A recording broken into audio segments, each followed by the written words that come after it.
Welcome back to Too Much Future, the show where we talk about the Fallout TV show. I'm Cameron, with me as always is Michael. Yep. Follow-up, actually, to the Fallout TV show. I'm just going to talk about... No. We talk about Fallout, not Fallout. Okay. I understand how you got how you're confused there, but yeah, it's Fallout, not Fallout. I see. Well, now there is egg on my face. I just wanted to talk about the coffee that we've already reviewed and how... in the previous episode, yeah. Or no, 2 episodes ago. 2 episodes ago. Wait, before you... I'm going to interrupt you one more time for this one. Egg on my face, awesome Fallout name. It like AGON my face? I mean... Egg on my face? That's good. That definitely needs to be in season 2. We need to be consulting on season 2, personally, in my opinion. Yeah. We're going to have egg on my face, the coolest ghoul. The even cooler ghoul 2.0. Yeah, we'll be our cool OC, and we can add some like new weird ghoul rules to him that make the situation of ghouls even more confusing and complicated. Hell yeah, we need more ghoul rule. All right. Anyway, sorry. About the coffee. This is a follow-up. Oh, I'm just saying. I'm still drinking that because my wife won't. And so I think about that every time, because I hate to throw things away. Yeah, of course. Yeah, you don't want to be wasteful. So I'm the one person in the household drinking that coffee, which is fine, but also, like, as I said, not really what I want out of coffee. And I just think every time I'm sipping it, I'm like, Fallout did this. I'm doing this because of Fallout, because of my love of the franchise. Of the franchise property. You love the property. Well, speaking of the property, we watched the other half of the Fallout television program, season 1. What do you think about it? I feel kind of 2 different ways about this.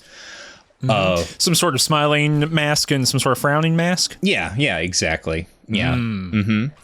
I think big picture, my takeaways are, there are things here that happen that I find really exciting and really fun and really interesting. And then the other half of that is I am deeply skeptical of how well those things can be continued on or paid off in future seasons of this show or future video games, because I know how franchises work. I know how Fallout works, or rather, how Fallout kind of as Bethesda kind of runs the franchise works, right? Which is a constant desire to reset everything to a kind of baseline. And in fact, like, just to show that I'm not totally hostile to this in some ways, right? Like, essentially what the back half of this show does is remake Fallout 4, right? Right? Like, it's like... Say more. I mean, so we have an emergent society, and there is like a, the apocalypse has happened, actually. Let's back up, right? Like, bombs have fallen, Fallout is there, right? Civilization is rebuilding, and we have this kind of emergent society, an emergent civilization, and then... well, there's some other faction, right? Some other kind of a relic of a pre-war world that has been watching the surface world and is like, oh, well, we can't have that. And so they ruin it, right? Like that is the setup to Fallout 4, right? Like the Commonwealth was consolidating too much power. And so the Institute was like, nah, we're going to replace people with robots. Yep. Right. And here, playing really, really big with the canon, right? We have nuked Shady Sands. It's really something. Yeah. I know that this is like not canonical to the greater Fallout-averse. Oh, no, it is. Well, is it? Yeah, that's what they have said. I believe people at Bethesda have said this. There has been a lot of, because I looked into this, right? As you can imagine, there has been much discourse about what has happened and what has been rendered canon by this. And the big thing that I saw was initially was that people were specifically, so by the timeline of this thing, right, how this works is that Fallout New Vegas ends, and like within a year Shady Sands gets nuked, right? And people initially misunderstood the timeline and thought that Shady Sands had been nuked during the run of New Vegas, which actually I would have been fine with. If you go watch our episodes about New Vegas, right, you'll see that, in fact, the best character in Fallout did nuke the NCR as well as Caesar's Legion. Well, it's actually interesting that there's a... you can go back and listen to that season, and all the time Michael is saying, wouldn't it be great if someone nuked Shady Sands? Although he said it without stumbling over it. He just kept saying that, and I thought, I guess. But maybe the showrunners were listening. Yeah. Now, can I ask a little clarifier? Yeah. In the old canon? Mm-hmm. Isn't Shady Sands just Vault City? No. Vault City is Vault City, right? Shady Sands is... It did grow out of a vault, but it didn't grow out of a vault in the way that Vault City grew out of the vault for whatever reason. Oh, yeah. Shady Sands grew up out of that vault that you can go to that's like overrun by raiders. I think so, yeah. In the first game. I remember now. Because you need to have that rope. Right. If you don't have a rope, you're just shit out of luck. Right. Yeah, so there was some sort of kerfluffle where some segment of the fan base was like, oh my God, they've like ruined New Vegas because the NCR is nuked during New Vegas, and someone, I don't know, people had to come out and be like, no, here's actually the timeline. It is immediately after New Vegas ends that the NCR is nuked. Now, this does raise another interesting prickly issue, which is that the entirety of Fallout 4 has happened like 15 years later, and at no point did anyone mention any of this. Whatever, who cares? It does seem like the West Coast is like hella built up and a whole society, and then it's just like Goofball City over there in New England.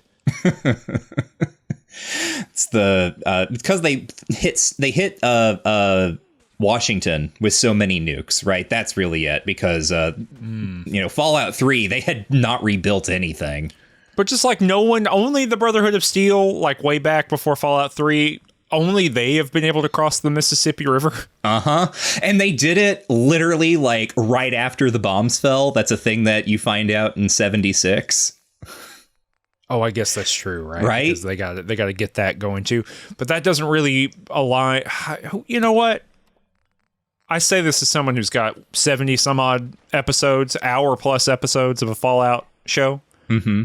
Who cares? Right. Who gives a shit at this point? Like, on one hand, I say that like, whatever, it's a fun story. It doesn't really matter. Like I don't care. Because the story is good enough. I don't need it to like comport into the Wikipedia Bowl universe. Mm-hmm. On the other, I feel like I'm beholden to like knowledge from Fallout 76 DLCs. Mm-hmm. And that just feels bad. Yeah.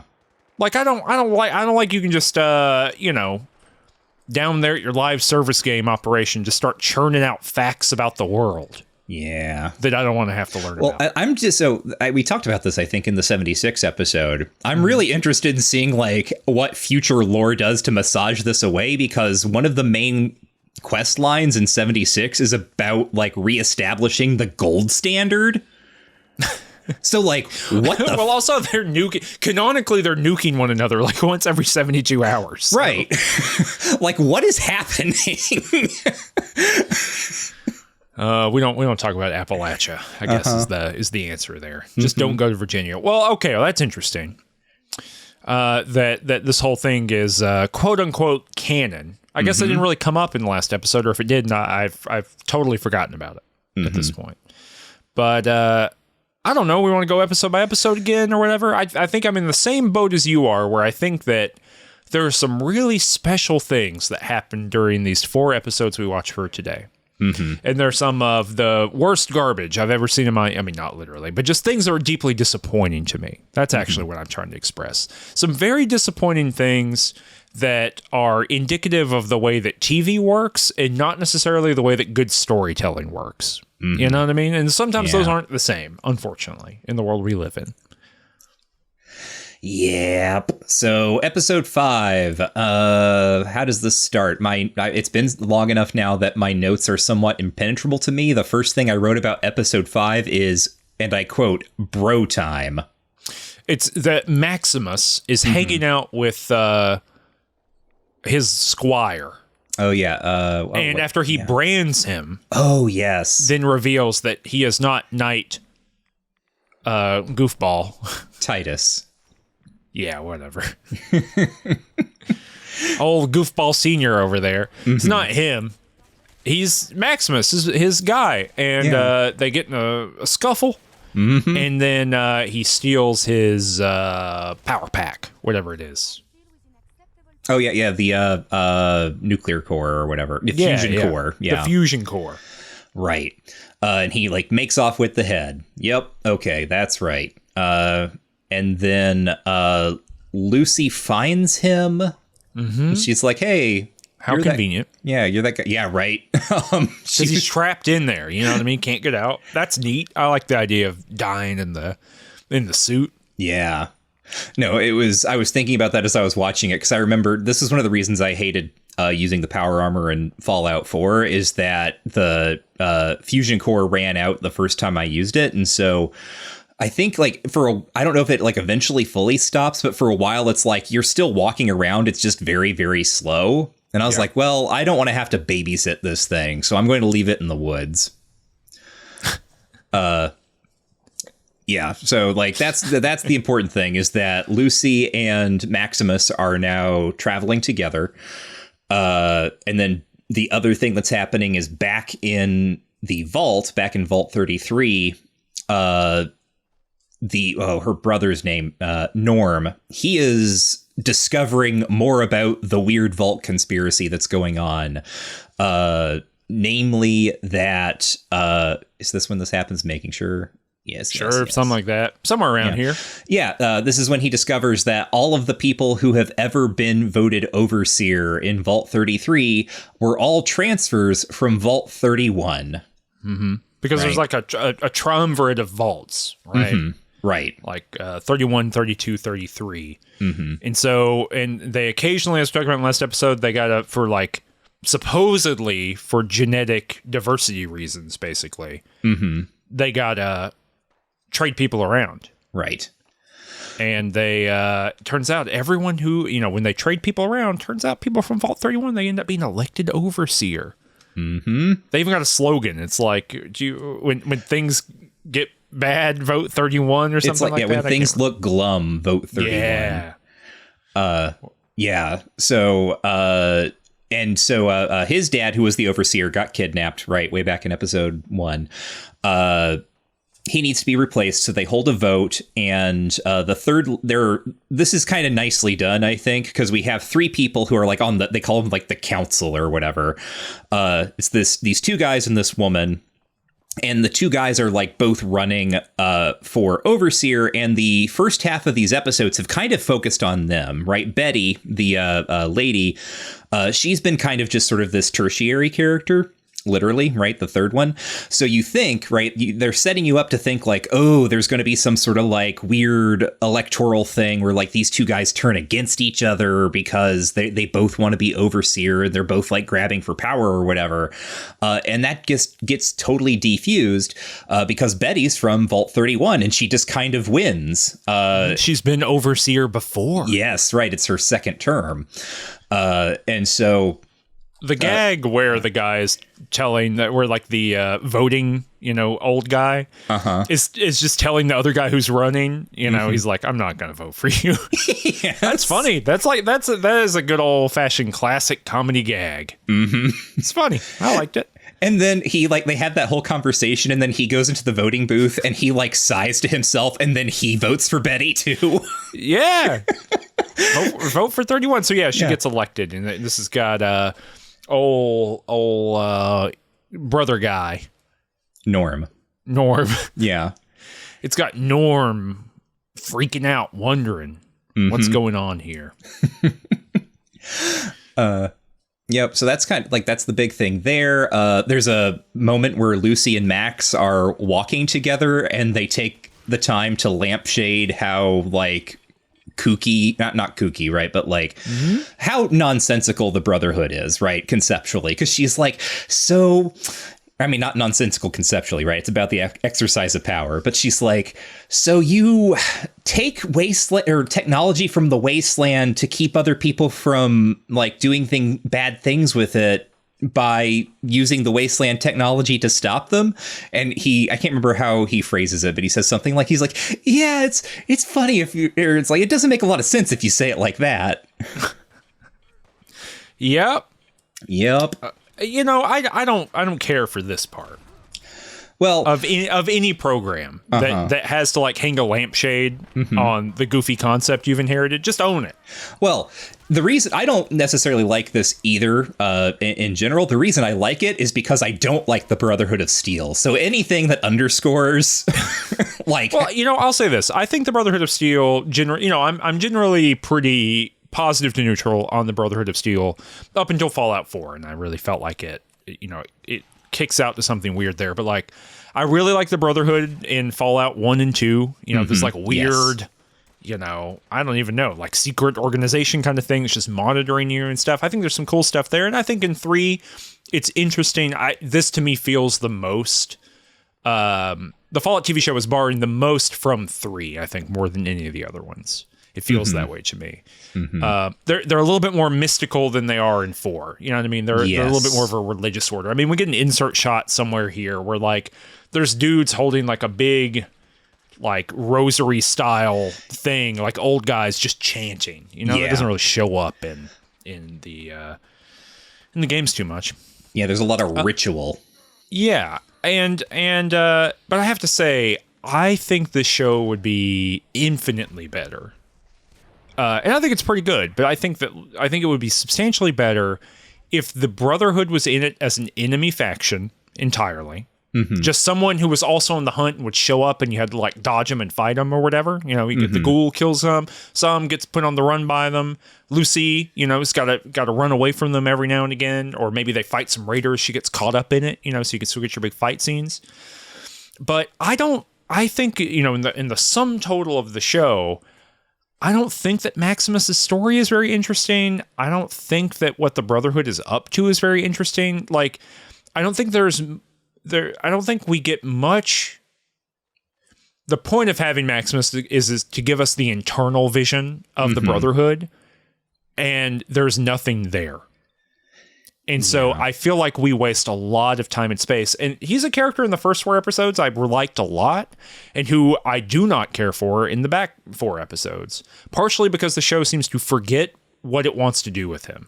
And maybe that actually leads us into the next episode, because really kind of the only other thing of note, right, that happens in this episode in 5 that we're talking about right now is that they go to a hospital and then fall into it. Yeah.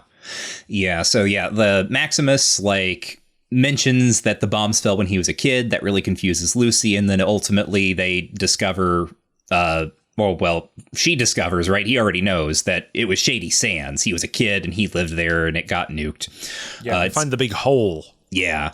And then they run into, that hospital looking for supplies, and the hospital turns out to be a trap that drops them into a vault. And this is, again, sort of smartly done, because we know from Norm's plotline that things in vaults aren't always what they appear to be. And so Lucy, who doesn't know this now and is still very high on the vaults, can be like, this is the best place to be. And we end the episode there because we know we're going to learn something creepy about them or whatever. This also, however, introduces something that I foresee being a huge problem in future Fallout content, right? Show or video games, which is what are we doing with these vaults now that the bombs have fallen? Many of them have opened, but now the bombs have fallen again. are people like going back into them? Like, so that was my initial question, right? When we hit this moment at the end of the episode, is I was like, all right, so is this like a vault that's been operating since before the war? Like this specifically, right? I guess what I'm getting at is that nuking Shady Sands provides so many opportunities to make things very, very confusing in terms of how these vaults work or like what they are, right? So something to keep in mind. Part of it too, it feels like it's trading on like this whole setup, right? Where he says the bombs fell when I was a kid. And she's like, no, it was 200 years ago. And that's to Westworld us, right? To be like, are we getting, is things, are timey-wimey things happening? You know, or does she think it's a different date than it really is? Right. You know? And really, it's just to do like a single episode rug pull of to do this, you know, to say that the bombs didn't fall. The impression I got is the bombs didn't fall again, right? I think that's just some like screenwriterly misdirection. A bomb blew up, right? You know, in a megaton kind of way, right? And but yeah, I mean, we do get presented that. So in the next episode, I guess we're talking about episode 6 now. Kind of what happens here is that they're in Vault 4. They've fallen into Vault 4, and you find out what you're talking about here, which is like the vault opened at some point, but also part of the vault's purpose was to help people out. So like it opens or it traps people, and then shows them that life is cool underneath, you know, where it is wetter under the sea, right, or under the ground, and so they stay there, right. And it does seem, I'll be based on what the person said in like episode 2 or whatever in Philly. It does seem like the number of active vaults is trending towards 0. Yeah, is my impression. Yeah, that does seem to be the case. So I think it's how it squares the thing that you're pointing out, which I think is like a very reasonable thing to ask the question of. I think that they're trying to square the circle by being like, well, some vault still around, but that's because of TV artifice. Yeah, right. And that's sort of like my writer brain immediately goes to like, all right, so in the future, if we ever want to use a vault in kind of this general area again, we are going to have to find a way to jump this specific hurdle again in a way that is not this way that we jumped it. All right. It was a secret vault. Right. You know, it was the most special one. It was the one for the government. You know, they'll figure it out. Right. But yeah, they kind of do that, and you know, there's some interesting stuff going on down there in the vault. What's the comedy fella's name? Who's the overseer? Chris Parnell. Yeah, that's right. It's Chris Parnell. Yeah, Dr. Spachimin. Yes, I mean, Dr. Leo Spachimin. Among many other things. You know, I'm not a 30 Rock person at all. Like 30 Rock happened when I was like the age for 30 Rock to happen. You know, I'm in that demographic. I think you are a 30 Rock person, right? It's not a thing that I don't have reservations about, but there's a lot of 30 Rock that I like. Yeah. I think it's hard to look at 30 Rock in 2024 and not have some reservations on pieces of it, right? But, you know, it is interesting that, you know, a bunch of people when I was in college were way into it. So I've seen a bunch of episodes, and nothing has really stuck with me. You know, other than some of the, you know, like, was it Werewolf Bar Mitzvah? Yes. Like that one stuck with me because that's a funny idea. Is it boys becoming men becoming wolves? Yeah. The tagline. That's funny to me. That and Dr. Spachimin. Just like, I don't know what Chris Parnell did in that show. I don't remember that part, but I just remember the name. It's such like a bottom of the barrel joke that is very funny. And so I just, you know, Chris Parnell forever. Yeah. Is that, I mean, Chris Parnell's a funny guy. He is. To begin with. But he's the overseer. He's got one eye as a Cyclops. Like a Greek style Cyclops, one in the middle. Yep. We get some opportunities here for Lucy to be prejudiced against people with like scientific experiment derived like bodily differences, like nose in their head, nose on the forehead. Like, I don't really know what's I mean, the idea, right, is that like Lucy, for all her kind of like high thinking or whatever about American democracy, is also like just turned away, repulsed by the facts of these people who have lived above ground outside of her like little domain of privilege or whatever. So she goes from being really into the vault to being very suspicious of it, whereas Maximus, who started out being very suspicious of the vault, becomes very into the vault as this goes on, because there is something going on. There's some mystery here in Vault 4. That Lucy wants to look into, but as things progress, Maximus realizes like, oh, it's actually kind of nice to have a house and eat caviar and popcorn. Who doesn't love caviar and popcorn? That's right. Yeah, there's some. I like the setup here conceptually. I think there's a little bit. We talked about this in the first 4 episodes in the last time we talked about it, but there's a little bit of the like, I don't know, poking fun at I don't know, liberal notions. Yeah. That's still tracking through here. To sidebar there, Betty had like been on my radar specifically because they used her in the first episode to let the viewer know that the leader of the vault is called an overseer, because they have her be the one who used that word with Kyle MacLachlan. She's like, overseer, right? Like reaches her hand out to him, right? And I was like, ooh, that's interesting. Yeah. Little characterization there.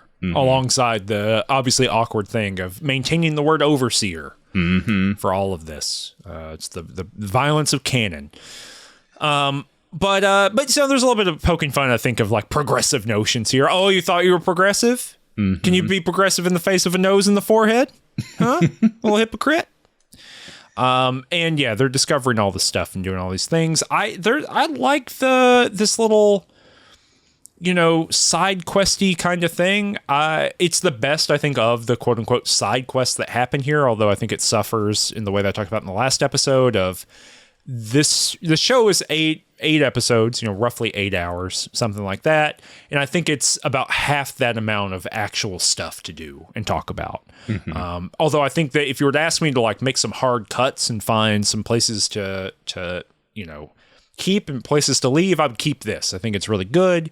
And I think it shows that like the wasteland has grown, and it's actually weird kind of for a vault to not have opened and engaged with the world at this point. That's like a part of what matters about being in a vault. And that's like a moral obligation of vault people, except for if you're from 31, 32, and 33, apparently. Right. And so I like the idea that there's this idea that, that it's not just an ideology of like, I'm from the vault and the vaults are good, but that each vault has its own ideology in thinking the world, where she thinks it's all one thing. Right. And we get some reasons for that later on. Yeah, so this all ends with, or like this, not the whole thing, right? Because there's another plot line in this episode we haven't even touched on. But Lucy and Maximus, where this all goes, is Maximus is learning to live the comfortable life. There's that scene where she asks, or they talk about having sex. Yeah, this is also, this is actually the moment. I'm glad you're bringing this up. Yeah. Because I glossed right over it. This is the moment where I thought the Brotherhood of Steel is not worth the amount of time we've spent on it. Because he has this, like, I don't even know, very warped notion of sex. Yeah. When she says, you want to have sex, and his reply is, you mean use my cock? Yes. And then, like, his description of what that means and what it is. There's a question of, is what is being communicated here that they're like an odd religious order, that's kind of transformed the way that their adherents think about sex and sexuality? Because they're all men, right? Right. And that's notable, right? Because this has not been the case ever in any Brotherhood of Steel I think we've seen in the games. There has always been a mixture of genders. It is actually, it was notable to me that Maximus's whole deal, like the detachment, I don't know, fort, whatever it is they're hanging out in. The unit, yeah. That's like all men, except for maybe his friend who is non-binary? I think a dude. They use they them pronouns in the show, or in the show. Interesting. I noted that. Because I remember hearing that and I like rewound. I was like, is that right? Okay, huh. So unless I was mishearing, Yeah, sure. but like, I'm pretty sure that I don't remember his friend's name at all, but like they use they, them pronouns. The actor actually uses, I believe, he, him pronouns, but the character is always referred to as they. I don't know. I have to do some research. Yeah.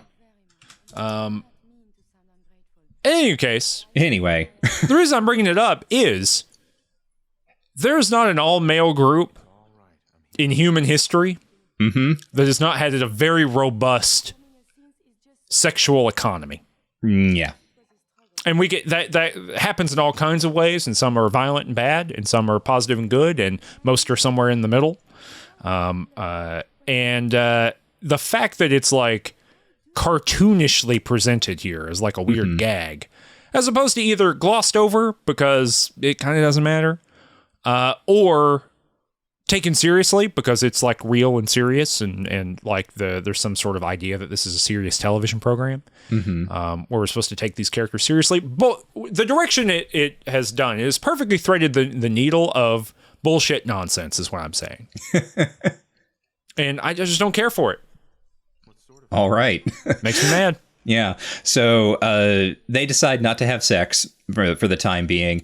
And she goes with some of we find out that many of the people in the vault are not just the original, or not like the original vault dwellers, but they are people from Shady Sands who have come down into the vault in the aftermath of what happened to Shady Sands. And so she attends a kind of ceremony with them. Because Maximus has also said that like people in vaults are a cult, right? So that's some evidence to what you were saying about maybe what we're supposed to take away here is that we should be taking the Brotherhood as like more basically Catholic churchy, right? Monastical or something than it has been in the past. Dane. Yeah, Dane. Right. That's yeah. I was like, I gotta find out. Dane. Sorry. But yeah, so they're the kind of monastic, Catholic-y kind of thing. And the vaults are some other parallel to that, perhaps. Right. And so we see the people from Shady Sands doing their own kind of communion, which is about lamenting the loss of Shady Sands and commemorating the memory of the Flame Mother. Which is what they call Lee Moldaver. Yeah. You ever seen a thing that just didn't go anywhere? Yeah, there's a couple of those in this series. This is one of them. I have to read, so I'm checking up on this. Okay. I'm doing an Austin here, right? Okay, I'm doing the live check on air. Behind the scenes. Dane is a transmasculine non-binary character, although prefers being seen as more masculine, and it is okay with being called a guy. Okay. And there's a footnote to that. That's such an informal thing to have a footnote. It is okay with being called a guy. Right. In our world, using they, them, yes, I'm quoting from the Wikipedia, from fallout.fandom.com. In our world, using they, them pronouns is considered a form of gender nonconformance. The script of the show itself and character's description on Prime Video refer to Dane with they, them pronouns. Dane does not declare their relationship with the gender binary in the text of the script, which does not contain scenes where characters expound upon their gender identity using modern common language. This is true. Well, there you go. Okay. And there's some stuff about the actor who... Dane is portrayed by non-binary voice actors Alex DeLint and Jules Avery in the Latin American, Spanish, and Dutch subs of the series. Huh. Well, there you go. Okay. There is a screen cap. And the screen cap subtitle or caption. Dane using explicitly non-binary first-person forms in the Polish translation of the series. Oparlom, apologies, I replied, is a non-binary form. The feminine would be Oparlom, and the masculine would be Odparlom. They all look the same. They all look like the same word to me. I'm learning so much about Polish. That you could say three different... That the same word is basically spelled the same. It's very tiny font, so maybe I just can't see very well. I'm going to paste it in. Eau de Parlement. No, there's a difference between E. Okay. The non-binary form, OM. The feminine, AM. The masculine, EM. Okay. M. Yeah. Well, there you go. Yeah. I mean, I think it's confirmed. Interesting that they, not interesting, but like, good that they maintain that through the translations. I can't, in our world. Uh-huh. I mean, in all fairness, it would be a much, much worse show if there was a scene where like Dane turned to the camera and just like elaborated the stakes of gender in Fallout for us. The next bullet point, though, Dane does not declare their relationship with the gender binary in the text of the script, which does not contain scenes where characters expound upon their gender identity using modern common language. I love that distinction. As if in other films and other television, like I go watch True Detective season 4, and then they're like, and then people just turn to the screen and begin like expounding about gender identity, which I guess could happen in a True Detective. That's more likely to happen over there than it is the Fallout television program. Yeah. This conversation we just had and the learning experience we've had here is more interesting than about half the episodes we watched for this episode. Sorry, George. So, yeah. So, the people in the surface dwellers who are in the vault are like doing some sort of cult thing with Moldaver for whatever reason. Why does this happen, do you think? I don't know. Like, to be like, oh, everybody's got religion. I mean, yes. I thought you meant in like a plot sense, because like... Oh, no, I mean in any way. Yeah. From the most minimal contextual to the most maximal plot. Yeah. No, I think it's like, everyone's got religion or something. It's like the classic Fallout cult problem, or like, I don't know. We talked about this before, right? Fallout takes place in a world where all pre-existing real world religions have apparently been obliterated. And we're probably obliterated before the bombs fell, it seems like, because, everything that shows up here is just like bespoke weirdness. So Lucy runs away. She goes to like the level of the vault that they're not supposed to be on, and she discovers a video of a woman giving in a tank of water, giving birth to like one of those salamander things we've already seen her deal with, a baby, one of those gulpers, like a bunch of those, and then they start to eat the woman.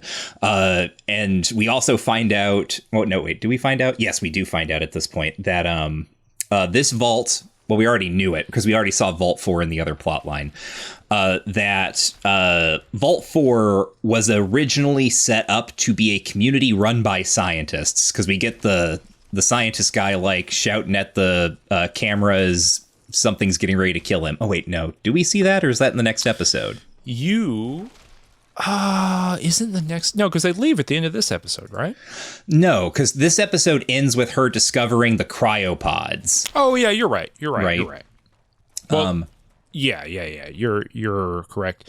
I don't know. Somewhere around in here, we get it. And we've also established by that point that who the scientists were. And that's the beginning of the next episode. Is when we see the commercial being filmed. So it's in the next episode. That's the beginning of this episode, because I have here in my notes, I wrote cigarette gag, because that starts with the GOG like standing, like smoking a cigarette, looking like Rod Serling, and then he throws his cigarette away. And then when it cuts to the next scene, he walks in and he's holding another cigarette. That's good. This is also the wild thing about this. People know that I'm not good with remembering let's say details, unless it's like an image. I'm pretty good at it. I've never had more trouble with anything. I watched all 4 of these back to back, which is maybe contributing to my issue, but I watched all 4 of these back to back yesterday. No, 2 days ago. So you know what I mean? Yeah. Yep. They all kind of run together. I really do think, we talked about this last time, but there's this notion going around the whole Hollywood now around second screen entertainment, right? The idea that you're actually primarily sitting on your phone and you are passively watching the television program, and that's how lots of television programs are kind of being made with that assumption in mind right now. And I'm not really that person. You know what I mean? Yeah. But I do think that there's a kind of like dull radiation that comes out of specifically the Amazon properties. that kind of fuzzes me out. I don't really know. This is why I stopped watching The Boys. It was the same thing, where I feel like I would watch, whatever, 6 episodes, and I felt like 6 things happened over the course of 6 hours. And the rest of this time was just this like, passive fuzz being obliterated into my brain. It's also that it's just kind of ugly. Yeah. Like, it's like not fun to look at in some ways. And so it's kind of a bummer. But point being, let me talk about positive stuff. I love when that lady gives birth to all those things that eat her. Yep. That's top tier horror imagery to me. It is. It's great. I liked it. I thought it was cool. And I was like, yeah, Fallout's going there. Mm-hmm. So that's where the episode ends, and that's where Lucy's plot line ends. But Cooper, the ghoul, he also gets a plot line here, but I think purely in the past. We already mentioned he starts it shooting the commercial for the vaults, for Vault-Tec, introducing the scientists who later become the leaders of Vault 4 itself. Let me check my notes here. So this is also when he meets his friend for drinks or whatever, and his friend is trying to get him to like join their communist meeting group or whatever it is. This is about where I locked in on this plot line. Mm-hmm. This is the best thing in the whole show. Yes. Like just the GOG walking around and like talking to other people in the past. Mm-hmm. And like really, they've done such a good job. I really don't. There are parts of this that obviously I'm not praising because I don't think they're very good. Every single part of the before the bombs fell plot and the way it deals with what we know about kind of Fallout canon and the way it builds on that and kind of humanizes this pre-bomb nonsense world, right? Mm-hmm. That is equally farcical. Mm-hmm. And deeply serious in the comics, right? Like they play in both, or not comics, sorry, but in the games, they play in both zones. Mm-hmm. They do such a good job of threading that needle and basically being like, look, this society, the reason it's zany and weird in some ways and deeply serious in others is that is how society is felt to be all the time by everyone living in it. Like, yes. Like our world is equally goofball. And if you had to look back on it with the break of a generation and look, when we look back at the 70s, right? Like check out your good old fashioned, generational discourse on social media of your choice, right? Like people are doing a Fallout all the time by looking at the past and just clowning on what happened. And then like, parasitically ripping things off that they find are interesting or whatever, right? Mm-hmm. That's like a thing we do. And this just grounds all of that really, really well. Yeah. And so I love that commercial. I love this kind of stuff. The actor, do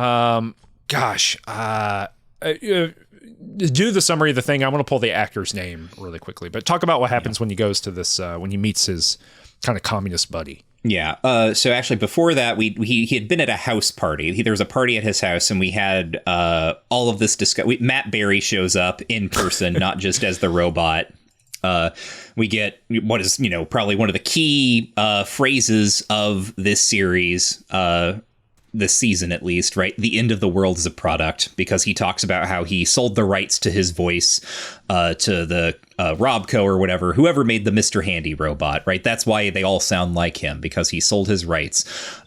He's totally jaded and cynical, but Cooper is kind of on the two of them, right? They're the only ones kind of in that camp, right? There's a growing sense among the other actors in Hollywood that they have sold out, and not just like sold out in the way that actors sold out, but like sold out bad, like in the worst way possible to really, really bad people.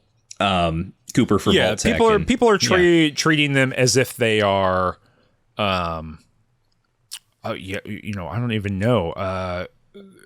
Is if they're Ronald Reagan, basically, right? Yeah, right. And that actually kind of is who, maybe a more conscientious, version of Reagan, but that's kind of who the ghoul is, right? Yeah. It's who the GOG is playing. This kind of Western hero that flirts a little bit with in terms of Reagan, right, is kind of flirty initially in his moment, flirts with lefty-ish kind of stuff, and then essentially becomes someone who names names, right? And I don't even think, I just said the word essentially. I don't believe it's essentially. I believe that Ronald Reagan literally named names during the McCarthy era. And that gave him a little bit of cultural capability to move up on right-wing politics and eventually moving up in the political spectrum in California. And so I think there's a little bit of that going on here, right? What if Ronald Reagan had a crisis of conscience? Yes. Which is good. That's actually legitimately an interesting elseworld to the world we live in. Yeah. Yeah. So he meets with, I don't know the character's name, but like one of his actor buddies, and his actor buddy is like, hey, I've pulled it. It is Charles.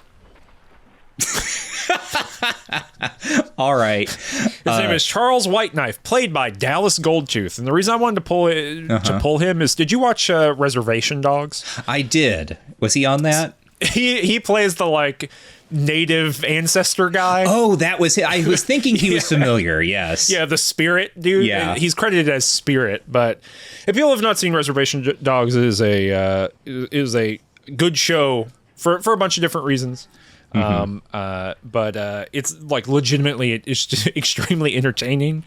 And there's a like native spirit who like prods the main character or one of the main characters along and like gives him advice and kind of stands in for this kind of obligation to like do right by your nativeness or whatever. And he's just a little bit of a goofball, but yeah, he's played by Dallas Goldtooth. Really funny comedic actor. Yeah, he's very funny in Reservation Dogs. And here, more down to earth, because he's like, hey, man, yeah, the reason no one likes you is because, like, you are, like, you have sold out to the most war profiteers of the war profiteers imaginable. Also, your wife works for them, just by the way. Like, that's also, like, a weird thing for all of us. But, the GOG was a veteran. He fought in Alaska against China or whatever. So he's like, can't... let me see if I can do a Goggins I'm here. waiting on it. Yeah, hit us with it. Let me hold on. Get a. And what is it that he says? Something about like Raylan. You got to get into Raylan. it. You got to Raylan. We dug coal together, Raylan. Coal together. That's too southern. Excuse me, Raylan. We've dug coal together, my boy. I think you got the other guy. You got Matt Berry. Yeah, I did.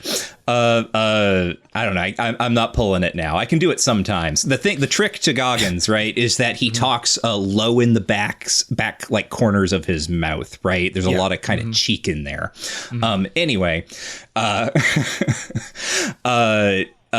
his friend Charles is like, no, see, like, come listen to, come to this meeting, right? A whole bunch of us go there. Like, I think you'll learn some really interesting stuff. So he gives him a card that tells him to go to a funeral home outside or in Los Angeles.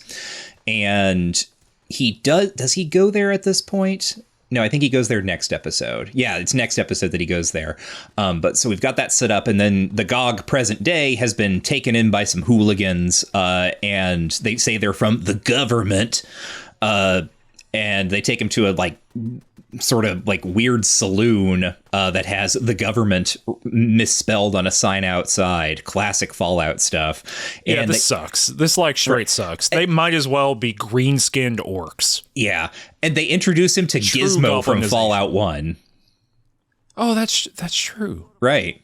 But he's not named Gizmo, right? No, he's not. But that's who this character is, which is sort of like the fat crime lord guy, right, sitting behind his desk. Played by the guy from True Detective. Oh, didn't put that together.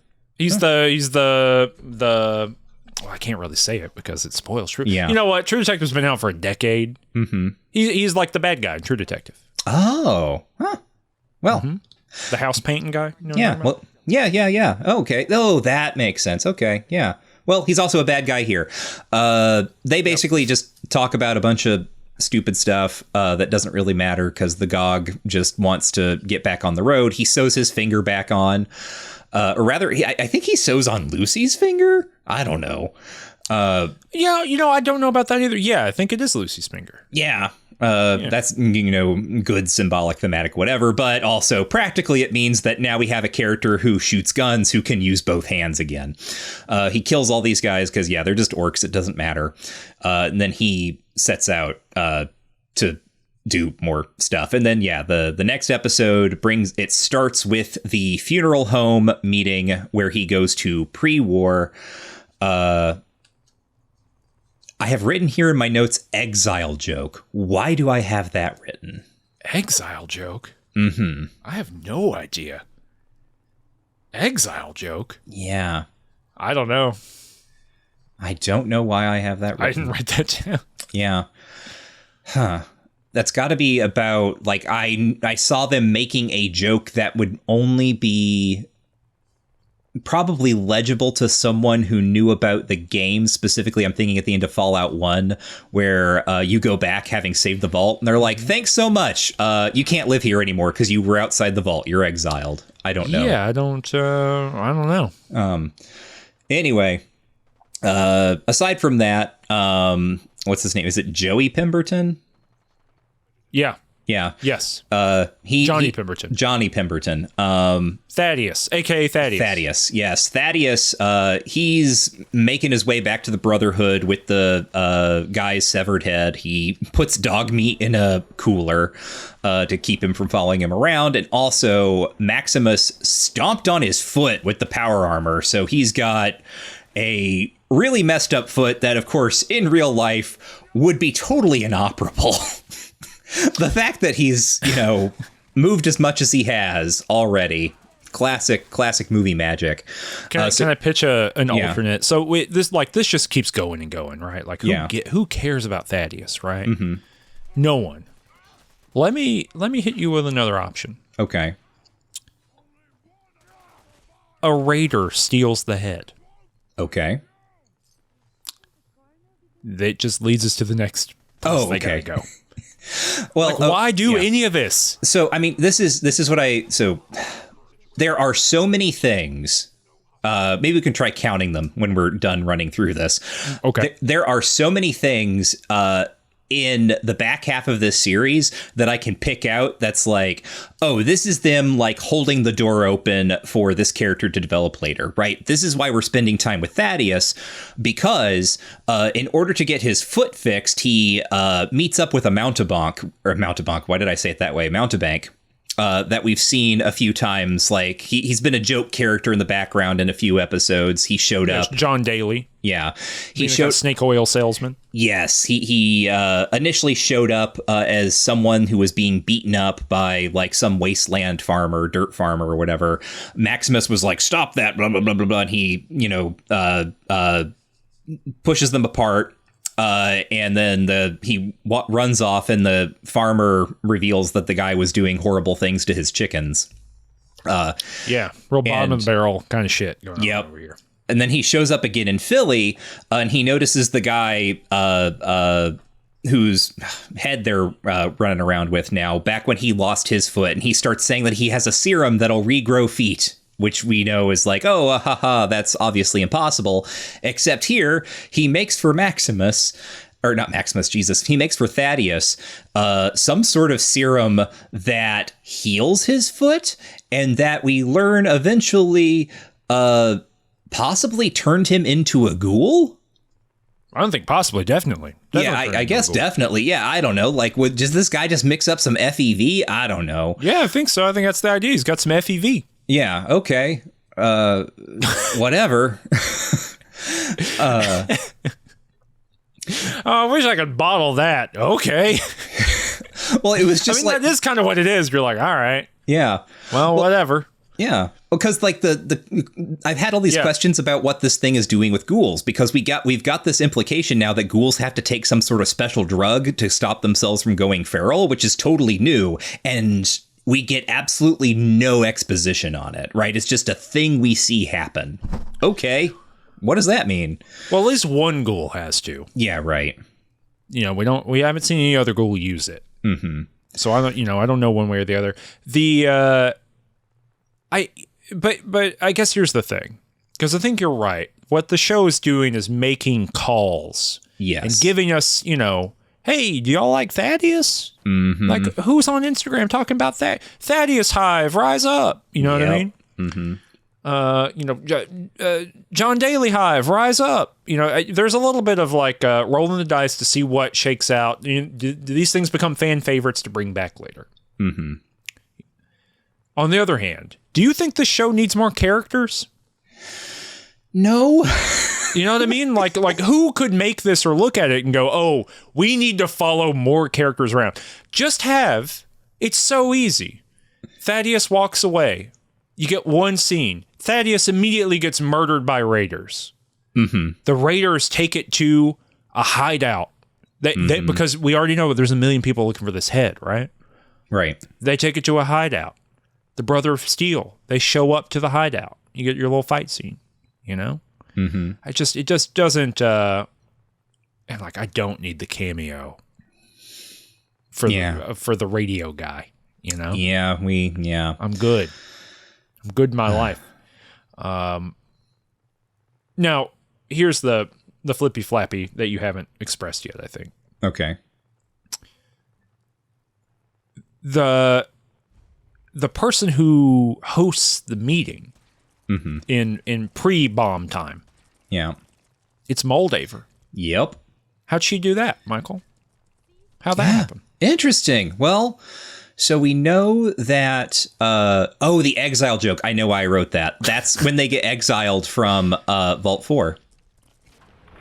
Do they say that? Oh, they do Yes. say you are exiled. Because they think they're going to kill them. I forgot. I can't. I condensed it so much. This is like one of the funniest things in the show to me, because it's you are just exiled with that crate of stuff. Yes, right. Like it's it's a funny joke. It's very good, like Fallout style humor of just like the pure absurdity, right? That they are. So it turns out Vault 4,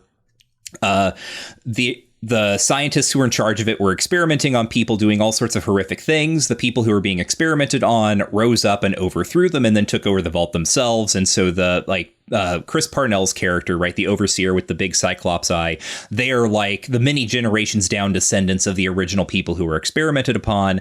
And the people that they keep in the cryopods are the people like the woman who gave birth to those gulpers that ate her, right? Basically, the implication being like people who are experimented on in ways that essentially mean that they are going to die, but rather than let them die horrifically, they are keeping them in suspended animation, maybe just in the hopes that, at some point they can help them. So Lucy had it all wrong, but she and Maximus she's going to be exiled. Maximus sees that something's happening with her, so he steals their fusion core, gets his power armor back on, and then starts wrecking shit. In the process, getting himself exiled as well, because they all think that they both think that she's going to be killed. Instead, they're just exiled and sent to the surface with a care package. And he's like, and before you ask, yes, someone will carry it up for you. Well, the thing that you skipped over here very briefly is we get the rationale for all of that, and they show us that the video of the super scientists that we have already been introduced to in the past. Yes, right? They're going to be part of like us all scientist vault. And immediately the all scientist vault decided to create human monster hybrids. Yes. and that's good Fallout stuff too. I think like we get like several really good Fallout style beats there, right? Of course the scientists would do this. What scientists do, right? They that's what they're going to do. And so they make that's where we see the big gulper looking thing. Yeah. And he's like talking to the screen before he's going to be killed. And he's like, and let me just say that this in no way says that a society run by scientists is invalid. We can't judge all societies run by scientists based on this one. So what I was getting to, right? This is what it all clicked together for me, right? So Moldaver is there in the past. We've got these cryopods here in Vault 4. Like, easy for me to put this together because I recognize those cryopods from Fallout 4. They let me live from pre-war times to after war times, right? That's right, it did. So another one of those beautiful little we've released this into the setting, and now we can do all sorts of bullshit with it devices. Yeah, well, and the cryopods are kind of also in they're in Fallout 3 as well. Is that right? Well, that's kind of how one assumes that there's something going on with that with the where everyone's in the simulation. Yeah. You know, there's something like that going on. So the pod, the nature of the pod is kind of presaged in Fallout 3. It's a good idea. Yeah. So yeah, we know, like, we can do some math there and think like, okay, so Moldaver possibly used a cryopod or something, but she's pre-war, and that's an important thing to know, right? Is that pre-war people now are running around, or can be running around. Lucy. Where is it? Coward, Red Armisen. I'm trying to remember, like, how I was like trying to wrap this one up. So like Lucy and Max get to Thaddeus, who has the head. He gets a crossbow bolt through his neck, and when he pulls it out, it immediately heals, which is the sign that he might be a ghoul. So he realizes that the Brotherhood will kill him, because we've established prior to this that the Brotherhood, as I guess they do in the actual games, right? They don't like mutants, don't like ghouls, don't like super mutants. By the way, just there's not going to be a better chance to say this. I am so glad they did not put super mutants in this. Hey, credit where credit's due. There's no super mutants. They're hinted at, but not shown. There's no super mutants. There's no Deathclaw. Yeah. We get a little glimmer of a Deathclaw at one point. Or actually, no, we don't. I thought the Gulper was going to be a Deathclaw in the thing. At the very, very end, we get a Deathclaw skull. Yeah. You know, just to be like, yeah, we're in Fallout. But look, it's a thing that I hammered on in Fallout 4, right? That the cheapness of the Deathclaw and being like, well, we got it, so we got to use it. And they very rightly, they got the right idea here, I think, which is you got to save that. That's a cool thing you should save. I would argue that there are many things that are cool that, like maybe save the airship, but who knows? I will say about the way the Brotherhood of Steel is used here too. I would not be shocked to find out that this is like a splinter group of a splinter group. You know what I mean? Like a heretic group of the Brotherhood of Steel. This is my fan theory, right? This is why there's no women in it, right? They're like hardcore radicals or something. Yeah. I kind of think that is my idea. And so that's why they are, because we know on the West Coast, they're kind of like, post, what do you call it? New Vegas, right? I mean, we know they're having a bad time over there, and they're very successful across the thing. So yeah, I think this is a splinter group for sure. So yeah, the Lucy and Max, they get the head from Thaddeus. Thaddeus runs off, so the Brotherhood doesn't kill him. Max gives the head to Lucy. He's like, no, right? They've got their bond. He's like, no, you take this. He gets a fake head and disfigures the face, so he can pass it off as the other one. He sends her on her way. But then they have a kiss, and there's another good gag here where as they kiss, the two severed heads that they're holding like slam together and also kiss. Like this is where we have, occasionally on these programs we do together, we are able to find the exact divergence point of our senses of goodness and aesthetic judgment and humor. This is no good to me. Oh, it's so stupid. It is such a stupid I know joke. Exactly why you like it. Yeah. Like, we've had enough conversations where I was like, Michael, because it's like such a goofball, like practical effect head gag too, right? There's something there for you, I think, that it's like two rubber heads smooching. I hate it. I hate them kissing. Why are they kissing? Why is this happening? Yeah. I don't know. People got to have ships. Yeah, they're called ships for do it on your own time. Sail in your own ocean of ships. You know what I mean? Take your ship, get into space with it. But there's no, I don't know. Why? What has happened in the show to make them romantically interested in one another? Well, they've spent a lot of time together. Oh yeah, of course. The classic, the classic, the classic thing that makes you fall in love with anyone. Yeah, it's. I guess you know what. Here's maybe it's some video game bullshit. It is, right? Like we need this kind of like we need this connection between these characters, and it can't just be that like for whatever reason they're really good friends or really respect each other, right? It's got to have this like depth of love to it, or potential like love or romance or something. Particularly because as this season ends, they are being sent on extremely divergent trajectories. Right. And so now we have for season 2 and beyond a question. Are Maximus and Lucy ever going to come back together? And when they see each other again, are they going to be the same people? Are they still going to feel the same way? Or will they have changed? What do you think? Oh, I think a little column A, a little column B. Whatever they decide over there. I trust them over there at Amazon Studios. I will say this, too. Part of my enjoyment of the pre-war sections and my general enjoyment, I think, more of the of episodes 5, 6, and 7 more than the first 4 is I think they are quite a bit better directed, and I think they're quite a bit better edited. Interesting. I think that the Nolan episodes are pretty rough to look at. Maybe he had to work with less money than he's used. I don't really know what happened, right? But like, never when I was watching any of these episodes did a Brotherhood of Steel soldier jump up, rocket boost over something, and I went, "Oh, that looks like it's from 1996." It was like the worst sci-fi miniseries. Like that just didn't happen,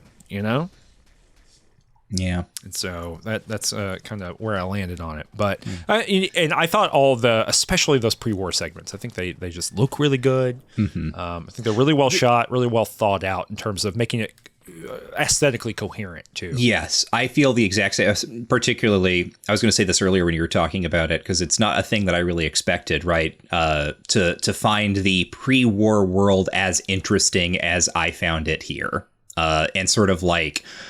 As you said, like coherent, right? There is something like very believable about it, even in how very, very weird it is, which we can talk maybe a little bit about in the next episode, because this one ends with Norm hacking his way into a computer using the exact hacking system that you use in the games. Okay. I like Norm. He's good. He's fun. I like him. And he goes over, he hacks into the computer system, and he gets in touch with the overseer of Vault 31, says that, and poses as Betty, says something has happened, and gets permission to go over. So he goes over and he sees something really horrible. And then we end the episode, credits, right? So next episode, we're back with Max, the Brotherhood of Steel. We get Dane again. It's like the High Cleric, I think. I had to look up who this character was, whoever's like in charge of this like weird Brotherhood of Steel outfit. Yeah. He showed up. He's the guy who sent him on the mission originally. Yes. Instead of like killing him for harming Dane. Yes. And so like Dane is now essentially like his like page or something. Yeah. And he immediately realizes that the head is a fake. And so they are going to kill Maximus then and there. But Dane really doesn't want that to happen. They're like, no, my note here is, what the fuck is up with Dane? Because Dane, I think like we are to take that like Dane is also perhaps romantically interested in Maximus, because like, I have no idea. I don't really know. Like that's so this is the final episode, right? We're on episode 8. Everything narratively about this episode, it is as if no one spoke to anyone else who made the show. And I think that I, in my heart of hearts, I believe that this is an episode that stapled together what might have been 2 or 3 episodes. Oh. Because so much moves so quickly, and there are these weird jumps of characterization that don't make any sense, that you would think if you had maybe 2 more episodes, right, where people are split up from one another, and then they all come back together at the very end of this episode, right, you could see where this might happen. But so Dane basically immediately was like, hey, don't kill Maximus, because Maximus didn't do that stuff to me before. I did it to me because I was scared. Yeah, which is like, I Whatever. mean, maybe that's true. I don't know. I think it's meant to be true. I can hear your hesitation on that because it is patently ridiculous why any of this would have happened, and it's such a clunky and kludgy way of doing it. And I think it is just for compression's sake. I see. I think they have to find a way not to kill him. And similarly, the next thing that happens with Maximus, which is like he gets put in this little room with the guy who, you know, with his leader, who last time they spoke thought that he had wounded Dane, like, you know, irrevocably wounded. Yeah. You know, also, let me sidebar. What's up with all the fucking foot wounds in the show? Huh. Anytime anyone gets hurt, it's a foot wound. Huh, yeah. No one's ever been shot. Like, one person got shot in the shoulder. Uh-huh. Everything else is a wounded foot. Oh, that's weird. Yeah. It is weird. There's a lot of wounded foot action in Fallout. There is. And I don't know if that's, that like it's just an easy way to show characterization because, like, if you're walking around all the time, it is a bummer to have your foot hurt. Right? Like, maybe there's something going on, but there's just like, it has happened enough to where it could be a theme. And that's weird. It is. Anyway, but he walks in and he's like, "Hey, Maximus, I'm going to let you off on this one again, but we will create a new brotherhood, and I will be its mind, and you and others like you will be its sword." And like, this to me feels like compression too. Where would this come from with Maximus? Yeah, like this guy. Why would he be qualified to like get the coup going on? Yeah, it's like, I think we are to maybe take the High Cleric as thinking that Maximus is just like a really hardcore and power hungry, just as he is. But actually, in his time in the Wasteland, Maximus has learned things about the wider world, right? He's learned about Lucy and vaults and like how things could be nicer. So he's like fallen away from that a little bit. But also, I'm doing some lifting there. Well, I think also part of it too, I think that in the first 4 episodes, the actor who plays Maximus, which let me get in front of me here. Maximus, Aaron Moten. You know, in that previous episode, I was like, Aaron Moten's doing a great job. These last couple episodes, like episode 6, 7, I don't think Aaron Moten's doing a great job. I don't think that's Aaron Moten's fault. Like I'm saying, you know, I've said several times now, I think this is a script issue. I think they're compressing a lot of beats together very, very quickly in order to meet this 8-episode thing. The maneuver that is made with Maximus here, and whether this is at a script level or at an actor choice level, I don't know, is to make him shut down entirely. Yeah. And that just means that we have lots of scenes, and I can understand, like, from like an inside the actor studio kind of rationale. I understand how you would get there, and I understand how, if it's written into the script, how one would write that. But it doesn't actually, in the watching of the scene, work, because the character needs to reveal to us as the audience how they feel about this stuff. And also, on a pure plot-based level, Maximus does not react to any of this in a way that would make me as an audience member believe that the leader, the Brotherhood of Steel leader, would not kill him immediately. Like, if I'm pitching you and I'm like, Michael, hey, we're going to have a coup here, and we're going to become the most big bad mamma jammas on the earth, and we're going to zoot all around and do all the things we want to do, and we're going to tell all the people that tell us what to do, we're going to tell them what to do, and you just stonewalled me and never were like, yeah, that sounds great to me, buddy. After specifically lying to you, and then after you caught me lying to you, telling you the truth because I was afraid you would kill me otherwise. Right. So, like, it just a pure, like, plot experience level as an audience member, I'm not sold on any of it because it doesn't make any sense. And I'm not talking about that in the, like, you know, in space, no one can hear you scream level of doesn't make any sense, right? I just mean, I don't understand what the character motivations are. And I don't mean Maximus. I mean every other character who's reacting to Maximus. Why would you not just murder this kid? I think you need to consider the tale of another sheltered young man with a weird relationship towards sex who was raised in a strange, violent monastic order who came into possession of a beautiful little blue thing that meant that he was the most special boy in the universe, and therefore everyone had to do what they needed to do to make him king of shit mountain. I guess you're right. I didn't think about that. I didn't think about the Severian rule. Yeah, listen to Shelled by Genre. Yeah. Anyway, but that really hit me hard here, where I was thinking that for whatever my complaints are, I think most of my complaints about the show have been structural. That I think they both do too much and too little somehow. And it's got some like real contemporary TV issues. I have not generally had any issues with the clarity of character motivation or what characters are up to. And I think the GOG and Ella Purnell and Aaron Moten is like the three main leads. And even Sarita Choudhury, as Moldaver, like I think all of those are sensible and cool and play really well to me. And even, Bud Askins, who we'll talk about in a second, like even he is like a compelling character, right? In the thing. And for this specific beat to just not work, I really wondered what had to go wrong. And I think some things did go wrong. Yeah. But anyway, so they unite. You know, basically the Brotherhood of Steel all gets on board, and they're going to go to assault Moldaver's base, which is where Lucy is taking the head currently. And so that puts a pin in the Brotherhood of Steel until the end of the episode. Yep. So Lucy, has gone to Griffith Observatory in Los Angeles, where Moldaver is hanging out. This is, I'm kind of impressed with the Griffith Observatory thing, because this, when it shows up, it's like, yep, this is what Fallout is going to a great Fallout aesthetics and a Fallout beat, right? Perfect. Right, going to the recognizable, like, all throughout American pop culture, Americana location that has been ravaged by a nuclear war, and it's been turned into, usually some place where, like, people with guns are hanging out. So that's cool. It's awesome. Yeah, it's like, the Lincoln Memorial got turned into one. The Empire State Building, probably. I don't know. Yeah. So that's cool. And then we cut to Norm back in Vault 31, who has found a little brain-bot Roomba that is stuck behind a broom.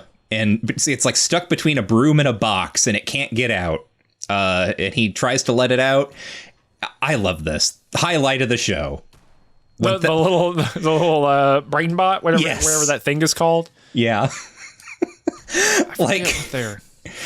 I love it so much. Like the Robo Brain is what they're called. Sorry, it was bothering me. I couldn't remember what it was called. Oh yes. Yeah, it's good. It's fun, and you know who it is? It's Bud Askins. It's Bud Askins. Bud Askins being an executive for Vault Tech who works with Barb Howard. Bum bum bum. The GOG's wife. Yep. So I love the little robot, just to say a little bit more about it, because it looks like something from Mystery Science Theater 3000, right? Like they've given that production value, like specifically the point where Norm tries to resist or whatever. And it's like, oh no, like initiating protocol 57, and like a little syringe just pops up and it tries to drive into him, but it goes off track and like hits the wall. Yeah. I love that. It's fun. It's a good little visual gag, it just works. And it demonstrates that what is about to be revealed to us about what is in this Vault 31. What is in Vault 31 is not maintained with violence, and it is not maintained with like hegemonic power. What happens here is maintained because the people who are from here want it to happen. Yep. And that's that there's some artistry to that maneuver, right? Bud Askins in this episode and in a previous episode says, what the war, right? The thing that you're fighting, using the battlefield is time, right? Or I think he calls that like the ultimate weapon or something. Yes. And basically, right, like as long as after the bombs fall, as long as you can outlast your enemies, you win. And so, and also management, he says repeatedly, right? And let me tell you, this is weird because, I'm working on, I'm writing a book right now on Magic the Gathering. And you know what one of the key terms for that book is? Is it management? It's management. You know who's read a lot about the history of management recently? Is it you? It's me. you've been Bud Askins. You've been talking about some of this. You've mentioned some of this to me, having not watched this show, but I had, and I was like, oh man, Cameron's in for it. Yeah, it's a real weird. I've even had the thought, they did that Fallout. Right. We talked about the Magic cards. Mm-hmm. They had a Fallout thing. We talked about it. Yeah. This is Fallout. Mm-hmm. Is there a way that I can get this in? But point being, so that's his thing. And so what does he find out here? What is this old brother deer? What does he learn here, Michael? So we got kind of two things happening here, right? Bouncing back and forth between two characters, between Norm and between Cooper. Before the war, so Moldaver, when Cooper met her, she told him, she was like, I know some things about your wife that you don't. She works for Vault-Tec and they're doing really awful things. I'm a scientist. I've been working on cold fusion. It could solve the energy crisis and end all this conflict.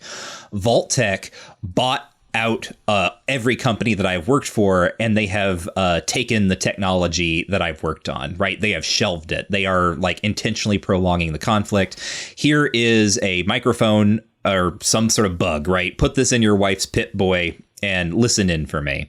And he's like, oh, I don't know if I want to do that. But then he does anyway.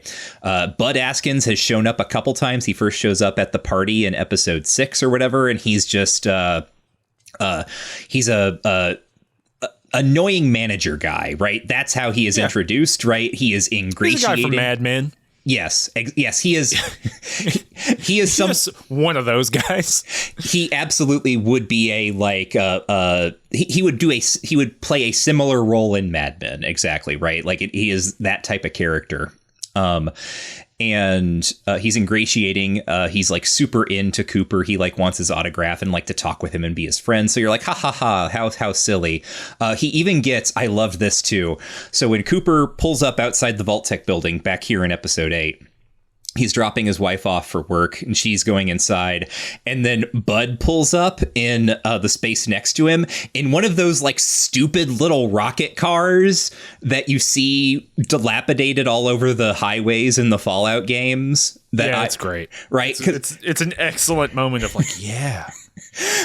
Well, it was like every time I have seen those when I've been playing the games, I've been like, just what is like, I know what it is, right? I know it's a car, but it's like, how do you like, how does that work? Like, who's riding in these things, right? Who on earth, who in their right mind has this car? And it's like, yes, it's Bud Askins. It is Bud Askins who pulls up in his little, because it's also got a music, like some silly music playing or something.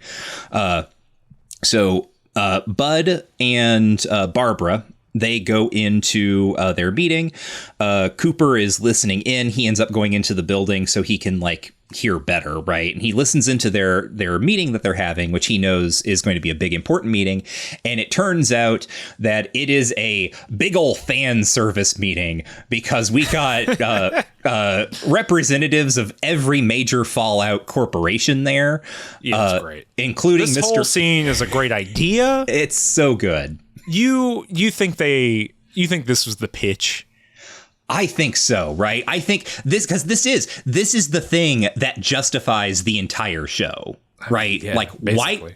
why do you make a Fallout TV show? So you can do something that really like stabs right at the heart of what Fallout is about, or what it's supposed to be about, because this is talking about some of the stuff we said last episode. This show is doing more to get right at the things that people say Fallout is about than almost any of the games have ever. And I don't, whatever. So, we've got, we got Mr. House. We got the guy from,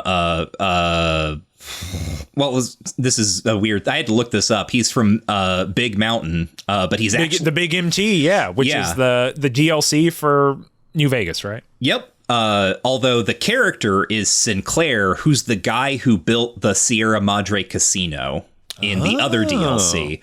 So like, of course on the wiki, they're like, it's unclear why this is the case because he had actually no relationship with Big MT, but whatever. Actually, just an incidental thing. I think it's interesting that that Poseidon isn't here. Poseidon Energy. Yeah, it is interesting. Yeah. Oh God, what's it? Westech, the people that made the Zax computers, right? We've got that guy.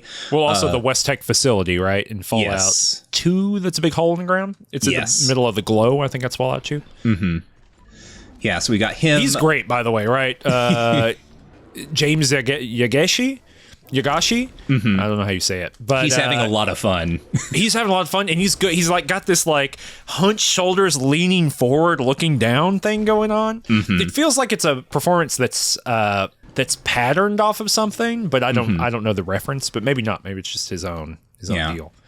Yeah, and that character is a character who is named in Fallout 1. He is in the Mariposa military base. That or is it Mariposa? Which he's with whatever military base that eventually burst the Brotherhood of Steel. Because when you find the logs from that, you find out that he was the one who was secretly in charge of the super mutant experiments, and he gets executed.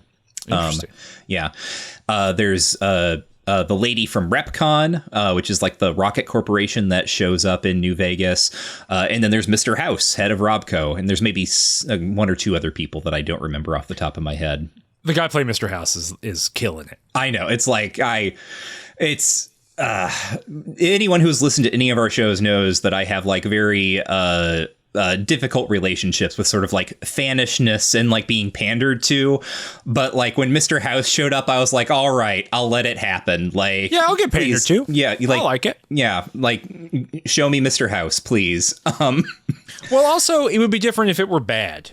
That's true. It's not overplayed at all. He's just there as a guy, but you can tell that there's an angle on the character. You know, he is the most he feels like he's angle shooting in the meeting, right? He's the one who's poking and prodding, because what's happening is that Vault-Tec are trying to get some additional funding, basically. They're running out of money for their Vault program, even though they know that they're going to maximize their profit if the bombs fall. And so they're kind of, they're basically playing Kingmaker here, right? Which is like, if every other person will, in all of this kind of military-industrial complex, if they'll chip in and be involved, everyone gets to make some profit, but Vault-Tec will come out on top, right? So there's this kind of, how much do we want to help you? How much do we don't? And they initially say, hey, just deal with it. And then they kind of come around the other side. And this is when we get in Cooper, the GOG, he's overhearing this whole thing, as you said. And then the ultimate maneuver happens. Which is? His wife is evil. Yep. Yeah, because he's listening and he's like, "Come on, honey, like, come on, sweetheart." Like, no, that was a little Bogart. Come on, sweetheart. Come on, set him straight, sweetheart. He's like, "Come on, sweetheart, set him straight." And then instead, like, she's the one who then she gets to say the famous line, "War never changes." This is a thing that my wife brought up. A read on this character because of her description of War Never Changes. Earlier, when Cooper has tried to bring up with her, hey, that Vault-Tec stuff, that's not all great, is it? Like, there's some questions that I have about that. And she gets really angry at him. And she mentions that, like, when he was off fighting in the war, she had to stay at home with the kid and so on and so forth. So when she did the War Never Changes line, which my wife is not a gamer, doesn't recognize it as the Fallout line, she was like, oh, like, is the idea here that she was basically so angry over like war breaking up her family temporarily that she's like turned evil? Is that was that how I am supposed to understand that? And I was like, I don't know. I think that's a solid read. Yeah, it's not the worst read on the earth. I don't think you're given a lot of tools to think of here. I think that the show suffers from a pretty classic TV issue of. And especially TV that positions itself, I don't know, in terms of having some sort of vaguely liberal message. And I think that this does. I think it's got an ultimate, because the ultimate upshot of all this, right, is like corporations are evil. Yeah. They're just evil. Like, and they only care about profit. And like, you have characters looking at the camera and saying that, right? Like, right. And so, that's this kind of, like pseudo progressive message, right? Maybe just liberal, like capital L, which is like capitalism exists. We have the GOG saying this repeatedly, right? He's like, that's just capitalism. And then people are like, but they're vertically integrating too much. Yeah. And he goes, oh my God. And he becomes radicalized by the notion that corporations are going to do what corporations do. But so I think, just to finish the thought there, I think the issue here is that like it wants to have this kind of vaguely liberal, kind of like Elizabeth Warren-esque, kind of set of claims about the world, and also wants to have a fairly progressive set of casting. And look, we gotta give credit where it's due. This has a really diverse cast, just in terms of the representation of human beings who exist on the earth. That for all of my complaining about, the sci-fi miniseries of it all, right? Sci-fi miniseries didn't look like this, and certainly didn't pay actors that looked this way, right? Had a variety. So you gotta give it the credit it's due there. But in doing that, it has also stepped into this weird spot of, like we talked about before, of making essentially like the villain in the vaults, or one of the key villains in the vault. No, the villain of the vault. Yeah, I think we can say that. Both like the face of that villain, being a black woman, who is also the servant of a white guy, who is the overseer of the other vault, which is weird. And then of the time before, right? Of the world of Fallout, the voice of the most evil, pervasive nightmare words that are said, what if we drop the bombs? Or something like that, right? She's the one who floats the idea. What if we bomb us? Right. And it guarantees the return, right? It guarantees the vaults will be used. It ends up being a black woman, right? And like, we can have a lot of different thoughts on that, a lot of different opinions on it. I'm sure people, have those. But I think that it's hard to ignore the structural issue there of this character says these things. And to be clear, my complaint here is not like a black woman is the villain, which is like everyone should get the opportunity to be villains. I think that's great. We've talked about that recently on several shows. The issue is that we spend roughly an infinite amount of time watching the flashback of Maximus getting out of the fridge and seeing the Brotherhood of Steel, right? And that's why he makes the decisions he makes at every turn. That moment of finding the family of the Brotherhood of Steel. We get an infinite number of repeats of Lucy in shallow focus with her mother in a cornfield, and that informs every decision she makes. The feelings that she has about her mother, which she associates with the vaults, which she associates with being safe, which she associates with the good of the world. We see that over and over and over again. We get a whole goddamn plot line with the GOG to understand every decision he makes in fine detail, right? He was a kind of a not an idealist, but certainly someone who had thoughts about the world, and he was sent off to war, to a nightmare war by his country, and he came back and he got eaten up by the machine, and he's regretted it for 200 years, right? All three of these stories are incredibly well drawn. And the bombshell, maneuver that happens comes from a character who gets the one monologue that you talked about. And it's barely a monologue. Yep. You went off to war and I had to be here by myself. Yeah. And so we just don't have it. She is on one hand done well in the sense that she gets to be the face character for the end of the world, which is like a fun and good role. And look, she fucking knocks it out of the park. That the whole scene of her talking and pitching this is really good. It's really well written too, right? Which is even more galling because we know they can do it. Right? We know this team can do that. But she is denied, and I think it's a structural problem, right? It's a structural problem with the way that this character is thought about, and maybe a structural problem with thinking about that there has to be a surprise here, and it can't be something that's built up to, because it needs to be shocking. Right. And that's also, right, like you're giving a black woman the character who shocks us with the end of the world and also is given no background to inform that decision. And so she's underwritten. And that's, I think, a very common old story in Hollywood production. That's on Amazon Studios problem. So, all these things are kind of rumbling around while I'm watching it. And it's just kind of a huge bummer because I think that if this were slightly different, and good God, it just feels like so much of the show is me just sitting there thinking, all right, when are we moving to the next thing? And you're telling me 10 minutes of that over the course of these 8 hours could be devoted to giving her a little bit more face time with the show? You're telling me out of that party that they had, that the only scene that mattered was her springing the party on him? Right. I don't know. Just seems like a missed opportunity to me. I think some of what is happening here, and this is like does not excuse it. In fact, like I think it just I think like looking at it with some writer vision or whatever.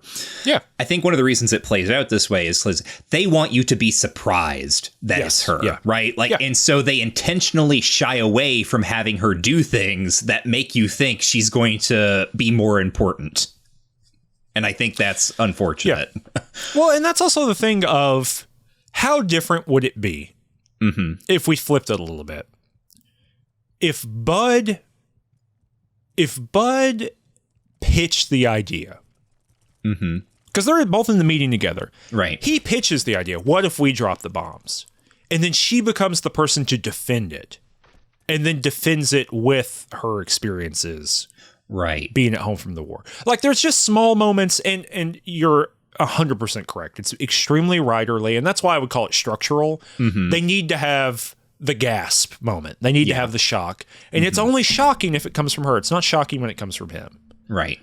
But I think there's a way that you could do both. You could get the shock and you could also get the, I don't know, the something more for her to do. It's made even weirder by the fact that she like glances up to the shadowy figure in the rafters. There are many people up there. Yeah. Yes. There's like a whole audience up there. Yeah. Yeah. But there's one, she like locks eyes with one shadowy. It's like the guy from Deal or No Deal. Yeah, it is. Up there. And that's when she like looks at her Pit Boy or whatever, and then pitches the idea there. So she's being a mouthpiece anyway. Right. At least that's how we're supposed to kind of take it. Right. I don't know. There's other ways to have done that, I think. Yeah.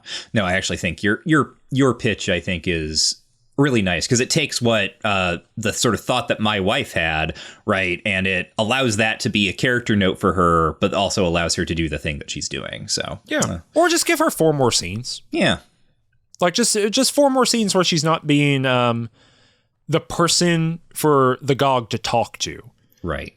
Because when she's doing her job, you know what I mean. Like when we get those little glimmers of that, it's pretty interesting. But for the most part, she's there, and look, I understand why.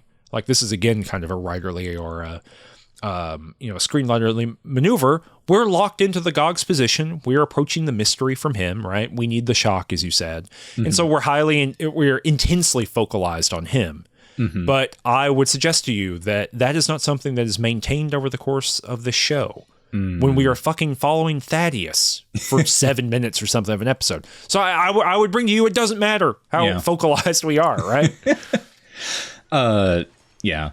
So like, this happens, right? The Vault Tech is like, hey, all other corporations, if you like, buy in with us, you get to choose whatever, X number of vaults, and you get to design the experiments in them. No questions asked. And so that's where all the Vault Tech experiments come from. Just these fellas in the ladies. In the room, just pitching. What if we had one where one guy's like, what if we split up children and parents? Yes. I mean, and it's like, that's also good, right? Because it's the second anyone who comes to Fallout New, right, and learns about the vaults, that's how your brain works, is you start thinking like, oh, what are the types of vaults that could exist, right?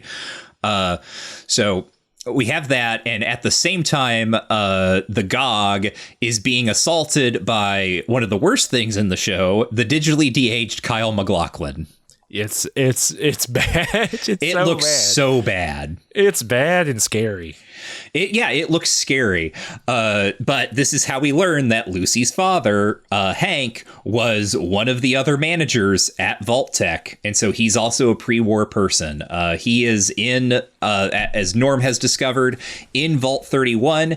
It is all the Vault-Tec executives in cryopods. It was like a special program that Bud came up with that he's explaining, that it's Bud's Buds, that is essentially manager eugenics, like taking all of the best managers and then putting them in one vault, using the other vaults, selecting a breeding pools, and then just spending generations upon generations breeding the perfect managers. Because the future of humanity is management. Yeah. Well, and this is good. It is. And I wish it showed up earlier. It really only shows up in the back half of the season. Yeah. It's a bummer. Yeah. So that's like the situation there. We can actually say like Norm is left hanging. This is another, like what you were saying. I think stuff got cut maybe, or stuff was getting condensed, or they always wanted to end on this really awkward cliffhanger where Bud traps Norm in the vault and is just like, yeah, I don't know, like die here or crawl into your dad's cryopod and go to sleep. And he says something like, I wish I could go to sleep. And then he zooms into his little Roomba dock. Yeah, I very clear sequel hook. Yep. Mm-hmm. One of many. We literally just end with like Norm standing there kind of looking uncertain as at what he's going to do. And he kind of moves toward the pod. And it's interesting because it's a like resumption of his opening character note, which is that he's a coward, right? When the Raiders attacked, he hid under a picnic table. But like, it doesn't put him in any position to not be a coward. Like, what is not cowardly to do here? I don't know. I mean, when you're right, you're right. I mean, there's like, I guess, like, to put it differently, cowardice doesn't appear to exactly apply to this situation. He's in a big warehouse and he's either going to like go into a cryopod or explore and maybe do something or starve to death, I guess. I don't know. Yeah. So, yeah, clear sequel hook. And back in the observatory, Moldaver is explaining to Lucy some of this, right? That she knew her father pre-war. She knows all about Vault-Tec. And she explains that Lucy's mother, when Lucy was an itty bitty baby, discovered that civilization had returned to the surface, despite that being a thing that in the vaults that they were told had not happened. She noticed that the water levels had changed in a way that suggested civilization, right? Infrastructure or irrigation or something. So she ultimately escaped the vault, took her kids, is what is said, although we only see Lucy as it was taken. And she lived with Lucy for question mark amount of time on the surface in Shady Sands in the NCR. I knew that this was not this specific thing, but I knew something like this was coming because early on, Lucy is talking about living in the vault. She's talking to Max and she's like, I spent my entire life underneath this like projection bulb that I thought was the sun. And I swear when I was a kid, I could feel the heat beating down on me, to which my wife said, like, yeah, it's a light. It's got heat to it. But the second she said that, I was like, oh, she definitely like spent part of her childhood on the surface and doesn't know it. Yeah. Her dad found out, took the kids back, and then in a fit of pique, he was the one who bombed Shady Sands. So Lucy's image of her father is totally broken. Then there's also a ghoul like tied to a chair here, like a feral ghoul that we can put together, and Lucy has put together is her mother. So also like that's another ghoul thing. I don't know. Because she got bombed. No, I think it's just ghoul. Okay, she was just a ghoul. I think it's just classic. I think that's classic ghoul rules. Yeah. But meanwhile, Moldaver. Well, actually, no. Harold. Initially, he talked about it. Harold came about through FEV, but yeah, he fell in the FEV thing. But Moldaver has the head. She pulls the thing out of what's his name, Siggy, out of his neck stump, and it's the little cold fusion MacGuffin. And she puts it in the machine. She's like beep beep beep beep beep beep, and it like boots up. At this point, also the Brotherhood of Steel invades. They attack, so Moldaver has to grab her guns and run out and lead the charge. Her dad is like, "Please let me out," but she's totally in shock. Eventually, Maximus, I think, is the one who comes in, and Hank is like, "I'm her father, like, let me out." So Maximus lets him out, and then Lucy is like, "No, he's the one who bombed Shady Sands." But it's too late also because Kyle MacLachlan gets some power armor. Did you ever think you would see Kyle MacLachlan in power armor? No, unfortunately I didn't. Unfortunately, the capaciousness of the human mind never made me think about what would happen if Kyle MacLachlan got power armor. The Ghoul comes running in because he's here too. We get a scene where the Ghoul, using his sharpshooting skills and his knowledge of the weaknesses of power armor that are there because Bud Askins was cutting corners right on the production line in order to get stuff out. He takes out an entire squad of Brotherhood dudes, which is, fun. But then he runs into Hank and he's like, "Where the hell is my family?" So that's what he's been searching for this whole time, is apparently his wife and kid are possibly still out there somewhere. And he wants to know where they are. And instead of getting an answer, Kyle MacLachlan jets off into the sky with his rocket boots. I mean, they're in Vault 31, right? That was my assumption. It's like, why would Barb not be in Vault 31? I don't know. Right? Like, I mean, I'm sure she might not be, but like that was my immediate thought too, was like, yeah, if Lucy knew anything about the vault she came from, she would be like, "Hey, I bet I know where your wife is," and I bet the next season would be a lot shorter.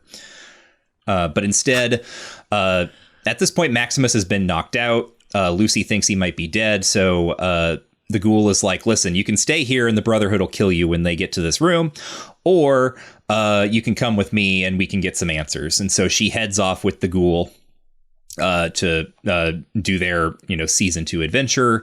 Maximus comes too. At the same time, Moldaver comes in. She's been wounded and dying, but she, this was a fun thing too, I guess, right? Is like, I thought she was going to overload the cold fusion thing and like explode everything, but instead she just, she like finishes the activation process and restores power to, Los Angeles.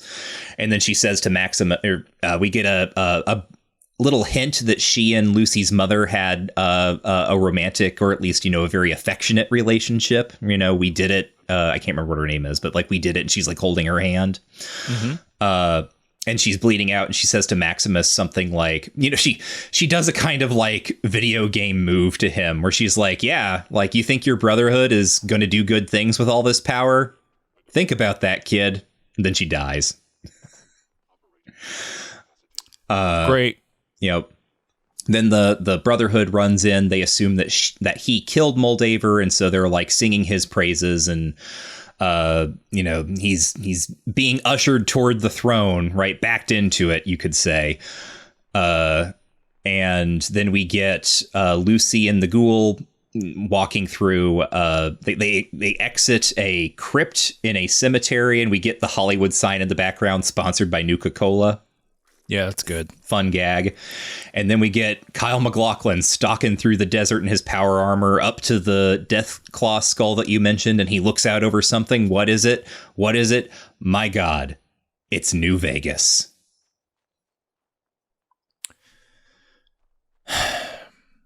We don't need to go back here.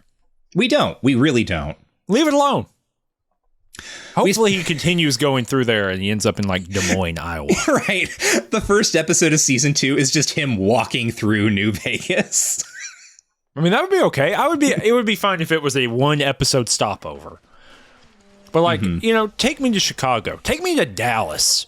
What's the DFW airport? What's it looking like these days? Because didn't the Legion take all that over? Des Moines and everything? I just like everything. I can't remember the exact. Yeah, basically, like, there, right? I don't know the precise span of the Legion's holdings, but like that was the idea, is that like New Vegas was basically smack dab in the middle of NCR and Legion territory. Yeah. Let's see here. Primarily in the former states of Arizona and New Mexico, with footholds in Utah and Colorado. Okay. Interesting. All right. Yeah. Not Texas, though. Not Texas. What's going on in Texas? It's just normal down there. Yeah. You think? They're just having Tex-Mex. Texas never changes.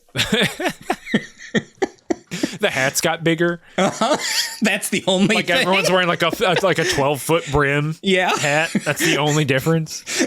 People walking down the street like giant hat brims. And those cool shoes, I think it's like a thing in Mexico with the really long. Oh yes. What's that called? I don't know off the top of my head, but I know exactly what you're talking about. Mexico. Let me look it up so I can give, in case people don't know. Okay, the thing that comes up, Wikipedia, Mexican pointy boots. They are Mexican pointy boots. That's Botas picudas mexicanas. Well, okay. Or tribal boots. Cool. Yeah. But yeah, they're the big pointy boots. They're neat. Mm-hmm. Yeah. So yeah, I agree with you. It's like I kind of don't want us to revisit New Vegas, but that looks like. What do you think the canonical ending is? That's well, I hope it's Lucky Nell. That's it. Like let's start the petition. Lucky Nell should be in charge of New Vegas. Like that should be the situation down there. Well, notably, I guess the